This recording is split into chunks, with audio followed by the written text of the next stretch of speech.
March 12, 1945, rural Georgia. A warm fog hung over the camp, carrying the smell of pine, diesel, and something else the women could not name. Something strangely comforting. German women stepped down from the train slowly, their uniforms stiff, their hair tangled, their eyes empty after 6 months without a real bath. They expected shouting, they expected punishment, they expected everything their officers had always warned them about, but then they heard it. Running water. Real, steady, endless water. They smelled fresh soap on the wind, and when they looked up, they didn't see guards ready to shame them. They saw a row of private bathhouses built just for them. Nothing made sense. Why would the enemy give them something they hadn't had even in their own homeland? Stay with this story, because what happened next shocked every woman who walked through those doors, and it will change the way you see World War II. If you enjoy true hidden WWII stories like this, please subscribe, like, and support the channel. Your support helps me bring you more real stories the history books rarely tell. The train rolled to a stop just after sunrise, its metal wheels scraping softly against the tracks. The air in rural Georgia was warm and heavy, carrying the smell of pine trees, diesel engines, and damp soil. When the boxcar doors slid open, the German women stepped out slowly, blinking against the brightness. Many had not felt open air in days. Their uniforms were stiff, their skin itched. Some had not washed properly in more than 6 months. They expected shouting, they expected rough hands, they expected the kind of treatment they had seen in Germany, where prisoners were often pushed, driven, or ignored until they collapsed. Instead, the American guards simply stood in place, calm and organized, their rifles held low. The women later recalled hearing one guard say quietly, "Take your time, ladies," as if speaking to guests rather than prisoners. One POW, Anna D., wrote, "It confused me. We had prepared for cruelty, but we found order and patience." There were 847 women in this group, nurses, clerks, communication assistants, and a few volunteers who had followed military units during the final months of the war. Many carried only a small cloth bundle or a tin cup. The long trip through France, the Atlantic, and the American railways had left them weak and dizzy. Some struggled to walk, yet no one rushed them. The paradox was immediate. The enemy they had feared was treating them better than their own officers had in months. As they lined up, the women noticed something strange. The camp looked clean, the roads were swept, the guard towers were painted, wooden barracks stood in neat rows, each window shining, and near the entrance, a large sign read, "Camp Crawford, U.S. Army POW Facility." One woman whispered, "This looks like a village, not a prison." But the biggest shock stood just beyond the gate. A row of new wooden buildings with metal roofs gleamed under the sun. Steam drifted out from small chimneys. Pipes rattled softly underground. Buckets of fresh water stood at every corner. The scent of warm soap floated through the air, something many had not smelled since leaving Germany. These were the private bathhouses the Americans had built specifically for them. Inside, each woman would find a stall of her own, a metal showerhead, a bench for clothing, and a bar of white soap wrapped in paper. It was a simple structure, but to women who had lived months without a proper bath, it felt unbelievable. One POW later wrote, "We were prepared to be stripped in public. Instead, they gave us privacy. It broke something inside me. I did not know whether to cry or be ashamed." Before entering the bathhouses, the women passed through the medical checkpoint. The American medics worked quickly, checking temperatures, writing down names, and examining feet, hands, and skin. They were looking for lice, infections, and malnutrition. Statistics from that day recorded that nearly 40% of the women were severely underweight, and more than half carried untreated skin irritations from lack of hygiene. Most common issue, exhaustion, one medic wrote in his report. The women noticed the small details, clean gloves, gentle voices, and the way the medics explained each step. Even the delousing powder, something they feared, was applied carefully, with respect for modesty. For many, it was the first time in the war that someone had treated their discomfort as something that mattered.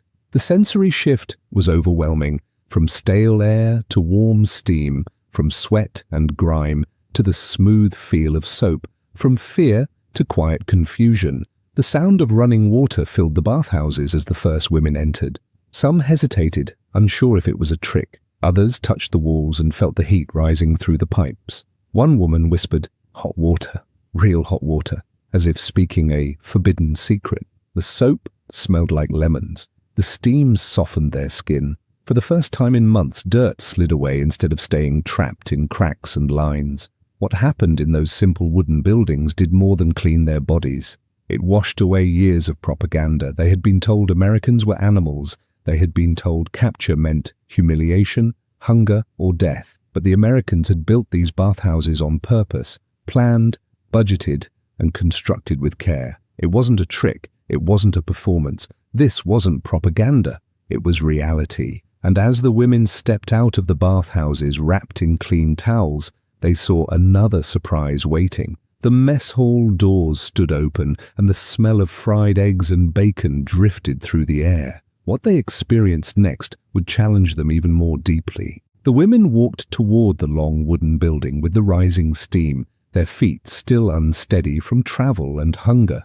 The Americans called it the women's bathhouse, but to the German POWs it looked almost unreal. They had expected one large room with cold water and no privacy. Instead, the building was divided into small stalls, each with its own door, its own light, and its own space where a woman could breathe without fear. Inside, warm air wrapped around them like a blanket. The pipes hummed softly inside the walls. The steam smelled faintly of soap, a clean, simple scent that felt like something from another life. Many of the women stopped just inside the doorway, staring at the rows of private compartments. One POW, Elise K., later said, "I had slept in barns, cellars and trains. I had washed in snow. To see a private shower felt like a dream I did not deserve." Each stall had a metal shower head, a hook for clothing, and a bench. On every bench sat a small bar of soap, wrapped in paper, stamped with the US Army logo. The women touched it gently as if testing whether it was real. Some had not felt the smoothness of soap in half a year. Others had forgotten its scent. The first drops of warm water hit the floor with a soft tapping sound. When the women stepped inside and pulled the chain, the water came down hot and steady. It washed over their shoulders, down their backs, around their arms. Dirt that had stayed on their skin for months finally loosened. Hair that had lost all softness slowly relaxed under the warmth. For a moment, many simply stood still with their eyes closed, letting the water sink into their bones. They were no longer prisoners, soldiers, or strangers in a foreign land. They were women who had been tired for too long, finally feeling human again. American nurses and medics waited outside the stalls, speaking in calm, polite voices. They handed out towels, checked for infections, and noted injuries in their records.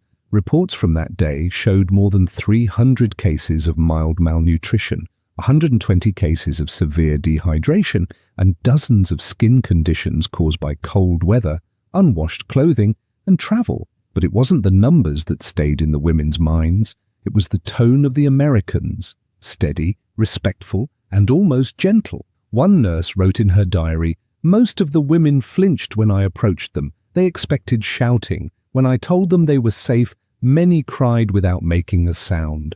There was a clear paradox here. The enemy they had feared was giving them the first peaceful moment they'd had in months. And even stranger, the Americans had built these bathhouses especially for them. Not for their own soldiers, not for officials, for prisoners. After the showers, the women stepped outside into the sunlight, wrapped in clean towels and new cotton underclothes.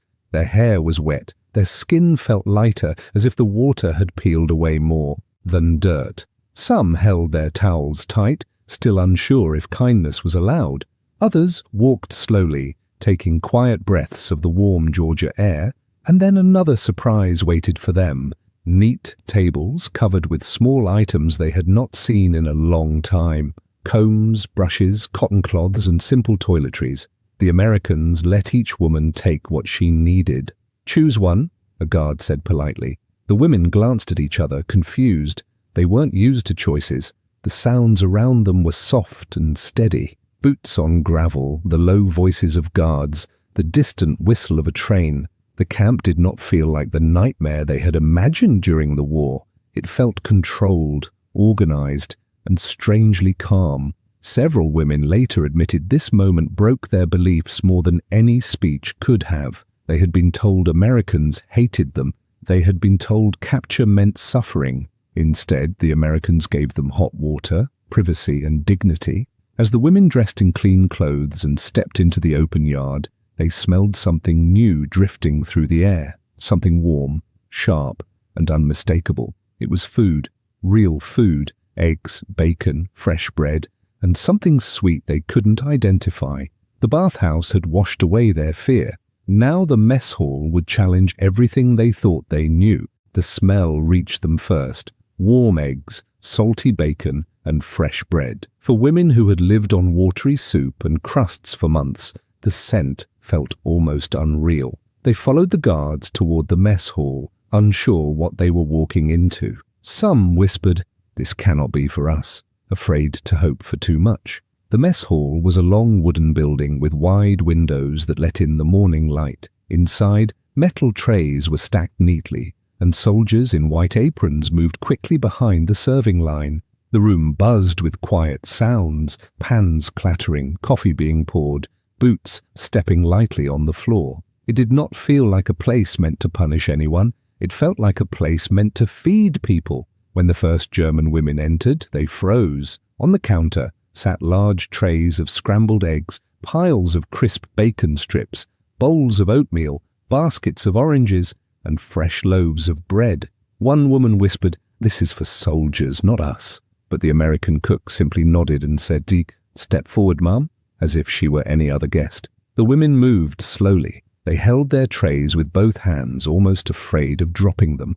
One POW, Marta H., later wrote, "I had not seen an orange since 1942. I didn't think I would ever see one again." The Americans served full portions, not leftovers, not scraps, but normal meals.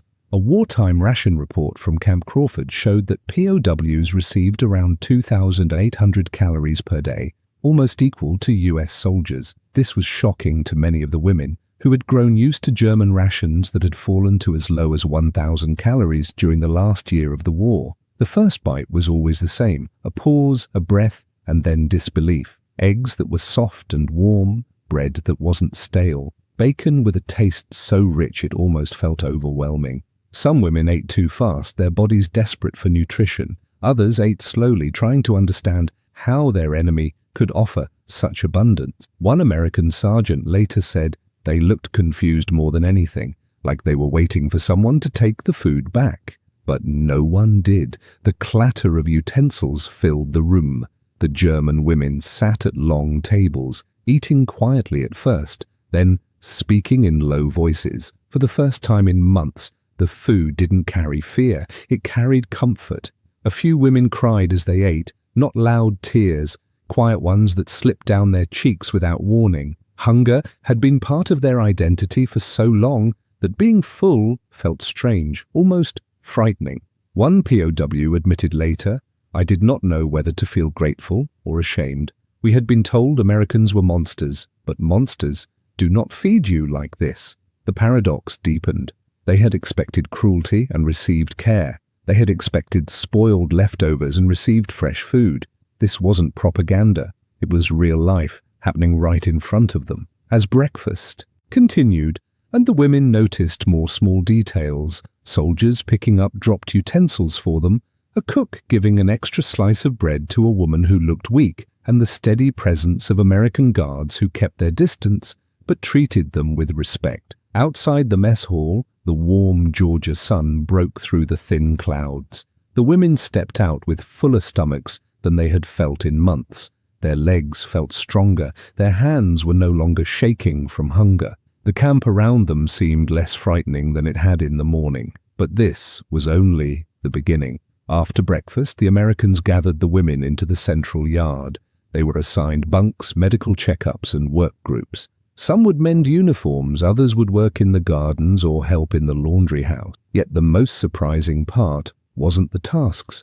It was the freedom inside the camp. Women were allowed to walk the yard during breaks. They were allowed to speak openly. They were allowed to rest without fear of punishment. And for the first time since the war began, many of them felt something strange growing inside. Calm. The next part of their journey would show them even more unexpected kindness, small daily mercies that slowly rebuilt their sense of dignity. The women were guided to their living quarters shortly after breakfast. The barracks were simple wooden buildings, but to the German POWs they felt surprisingly calm and orderly. Sunlight filtered through the clean windows. The floorboards were swept. The air smelled of wood and warm dust instead of sweat and fear. For women who had slept on cold ground, in barns or in crowded train cars, the room felt almost gentle. Each woman received a metal-framed bunk with a real mattress, 2 blankets and a small pillow. Many touched the blankets carefully, surprised by how soft they felt. One POW, Helga R., later wrote, "It was the first bed in months that did not smell of smoke or wet clothes. I lay down and almost cried." The camp routine began slowly. No one shouted, no one rushed them. Instead, American guards explained the daily schedule in simple steps: breakfast, work duty, lunch, rest time, and evening roll call. The clarity itself was comforting. After years of chaos, the predictability felt unusual but welcome. During the first work assignment, the women learned another surprising rule. They would be paid, not in American dollars, but in camp script, small paper coupons they could use inside the canteen. The idea felt strange to them. Prisoners in Germany were rarely paid, but here every hour of work earned a few cents. The tasks were not harsh. Some women cleaned uniforms, others sewed torn shirts or organized supplies. A few worked in the gardens, pulling weeds or watering plants under the warm Georgia sun.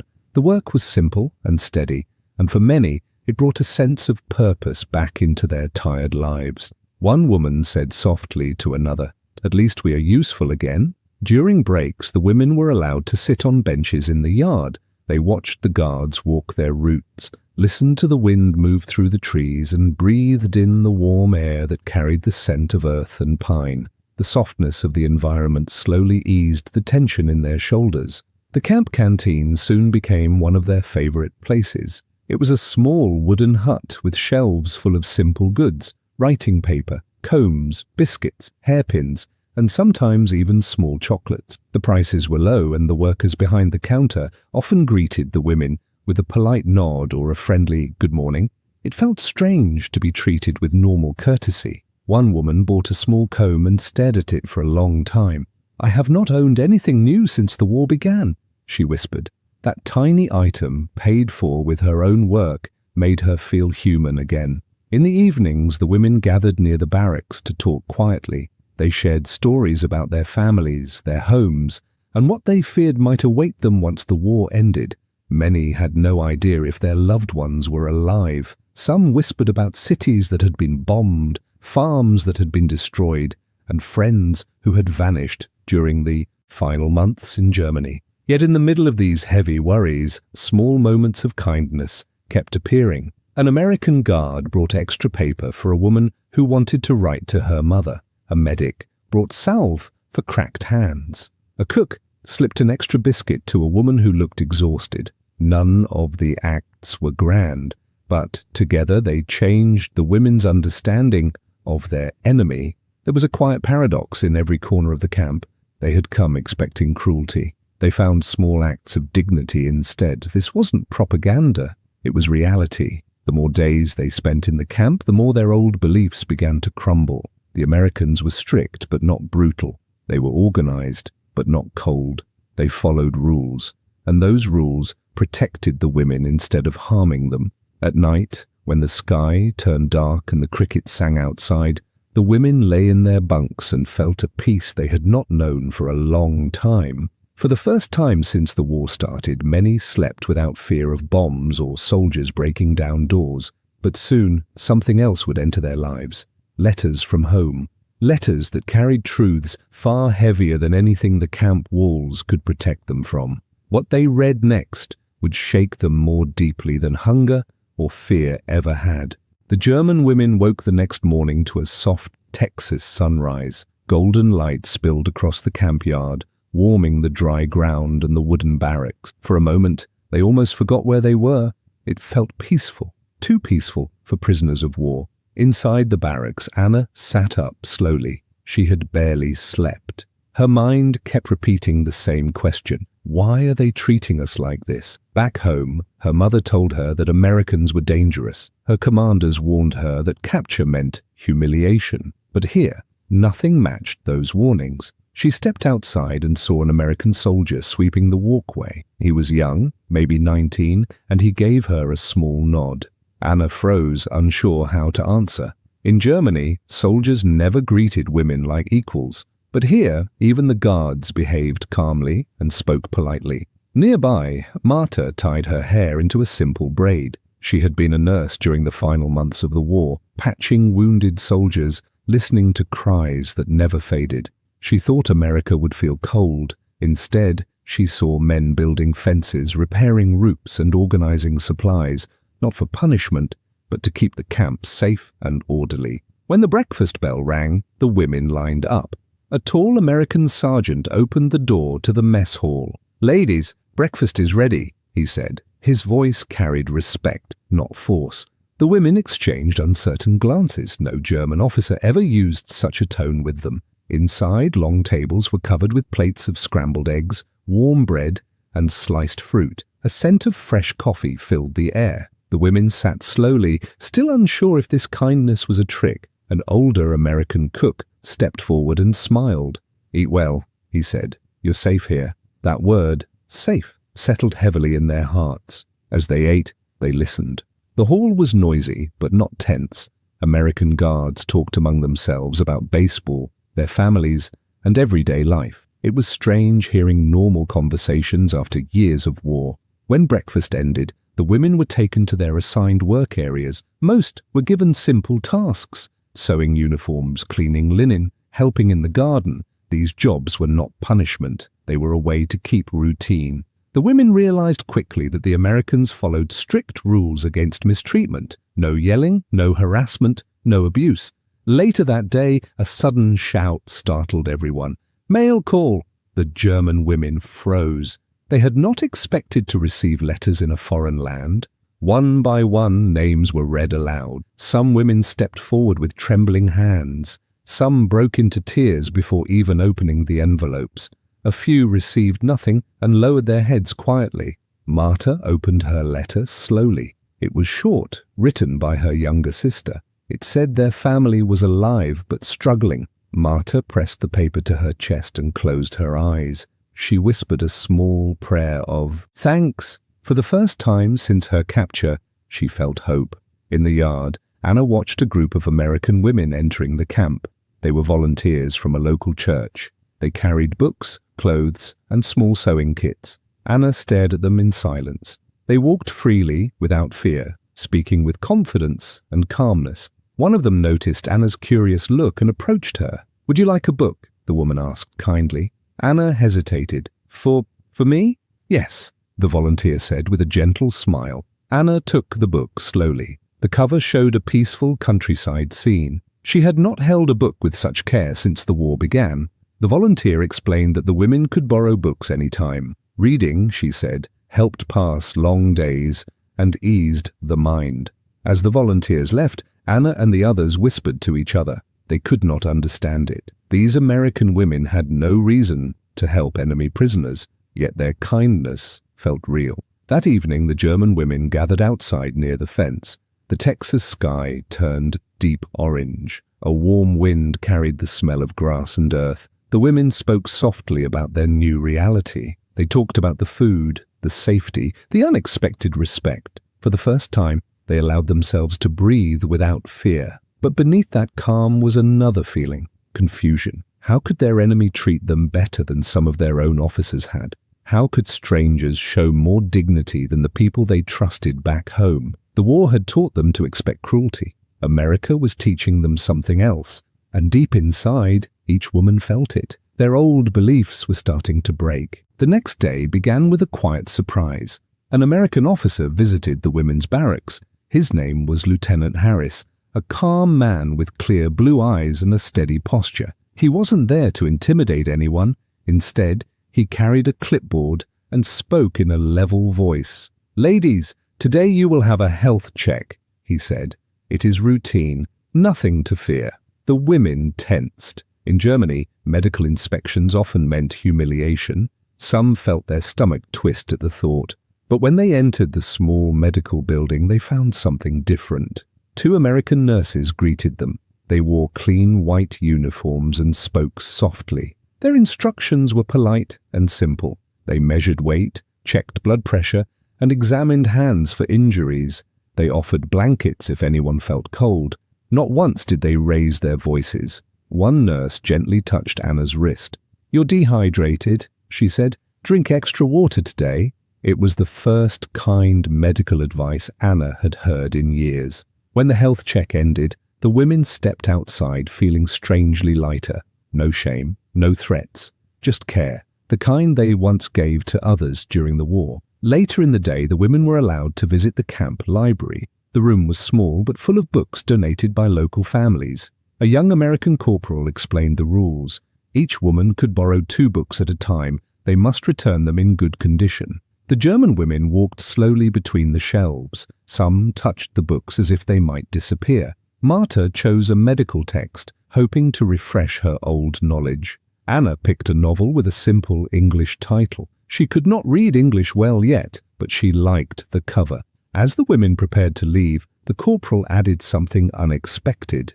"If you need help with English," he said, "we have classes twice a week. You can join if you like." English classes? For prisoners? The idea felt unreal. Back home, no one ever taught them a foreign language, simply to help them live more comfortably. Yet here, the Americans seemed to believe that learning could ease tension and help the women feel human again. That afternoon, the women worked in the camp garden. The soil was soft from recent rain. They planted vegetables under the supervision of a middle-aged American sergeant. He explained each step with patience, pointing to the tools and showing the proper way to space the seeds. One of the German women accidentally dropped a tool. She stepped back quickly, expecting a harsh reaction. Instead, the sergeant bent down and picked it up for her. "It's all right," he said simply. "Happens to everyone." The woman stood frozen for a moment. His tone held no anger, no insult, only a matter-of-fact kindness she had not heard during her service in Germany. When the day's work ended, the women returned to the yard for evening roll call. The sun hung low, warming the fences in a golden glow. A few birds perched on the wires. The camp's atmosphere felt quiet, almost peaceful. During roll call, Lieutenant Harris addressed the group. "Tomorrow," he said, "you'll be allowed limited access to the recreation area. It has sewing tables, a small music corner, and painting supplies. Use them responsibly. They're for your well-being." The women whispered among themselves. Recreation, music, art, these were things they had almost forgotten during the war. Back home, such comforts disappeared beneath bombings, shortages, and fear. Now, in enemy hands, they were being offered again. That evening, inside the barracks, the women sat on their bunks, talking quietly. The day had given them much to think about. Every new experience pushed them further away from the warnings they once believed. Nothing here matched the dark stories told by their leaders. Nothing matched the harsh training they received. Anna stared at the ceiling for a long time. She remembered her commander telling her that Americans treated German prisoners like animals. She remembered the fear she felt when captured, thinking the worst was coming. But now, after only a few days, everything felt different. She ate well, she had clean clothes, she received medical care, books, and space to breathe. Even the guards seemed more like watchful caretakers than enemies. Across the room, Marta quietly said, "If our families could see this camp, they wouldn't believe it." Anna nodded. "I don't believe it myself." Silence settled for a moment before Marta added, "Maybe the war taught us only one side of the world." Those words stayed with Anna long after the lights went out. Outside, the wind moved softly through the fences. The American flag shifted in the darkness. Somewhere in the distance, a train whistle echoed, reminding everyone that life beyond the camp continued. But inside the barracks, something more important was happening. The German women were slowly learning that their enemy did not see them as enemies anymore. They saw them as human beings. And that simple truth was changing everything they thought they knew. In the end, the women who arrived in fear left with a new understanding of the world. They came expecting punishment, humiliation, and revenge. Instead, they found open doors, warm water, clean clothes, and people who spoke to them with respect. What began as simple survival slowly turned into a lesson about dignity. Many later said that America changed them more than any speech or officer ever had. They had come as soldiers, shaped by a regime that told them the enemy had no mercy. But behind the fences they discovered that mercy was real and it was powerful. They came as conquerors. They left as students. In the end, America's greatest weapon was not force. It was humanity.